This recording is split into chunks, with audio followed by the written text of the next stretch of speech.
So we're looking at, how can we keep these, organizations on track throughout the year, and get these audited financials as painlessly as possible. What is kind of like your tips? What's the best approach? When it comes to common pitfalls, other than not keeping the books, up to date every month, is there anything else that kind of raises a flag that these people need to be aware of?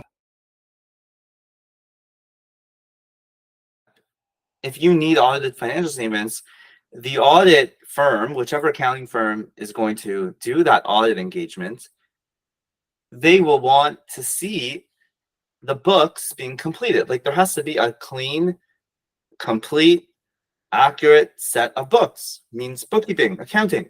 So you can't start an audit engagement. They can't start doing audited financial statements if the bookkeeping wasn't done for the year. And bookkeeping means, your bank account, credit card, like every transaction has to be recorded, whether you're using QuickBooks Online or Xero or QuickBooks Desktop or whatever accounting system you're using, right? There should be bookkeeping being done, not at the end of the year, not after the year. Let's say it's December 31st, year end, and you have to have those financial statements out by 2 or 3 or 4 or 5 months to have the annual meeting, for example.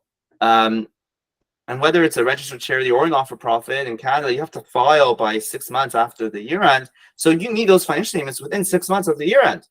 So, and the audit firm might need a few weeks, a month, 2 months to get that audit done, maybe more, maybe less, right? But it varies. So you have to have bookkeeping done. Like, I would highly recommend and urge that that's the first step. So anyone running a not-for-profit or charity here should ensure that there is a bookkeeper, a bookkeeping service. Someone is responsible for the bookkeeping every single month during the year, maybe every quarter, if there's not a lot of transactions. But monthly bookkeeping is the key to this, because let's say it's January to December fiscal year end. If you're doing monthly bookkeeping and by, let's say, the 15th or the 20th of each month, the previous month's books are done, completed, bank is reconciled, everything is done, then in January, after December 31st, you just have to do 1 month. Just finish December, close out the books. January to December, you're good to go, and you could start the process right away. So I think a lot of people, these charities, not-for-profits, same thing with for-profit businesses, the same thing. It's the same struggle, is getting this stuff done throughout the year consistently, monthly or quarterly. So that way at the end of the year, you're ahead of the game and you're ready, and you're not scrambling to try to do bookkeeping for the past 12 months. You're not going to remember 8 months ago what this $100 transfer out of the bank account was, right? So, but if you're doing it monthly, you will remember, 2 weeks ago, yeah, I remember what that was, right? So monthly bookkeeping, I think, is the key here to not having any sort of annual crisis. The other big thing would be keeping documents, especially for an audit. So when an accounting firm comes in to do an audit, going to request to see a whole bunch of different kinds of documents, invoices and receipts and bills and lease agreements and other kinds of legal agreements and donation tax. Like, there's a lot of stuff they want to see.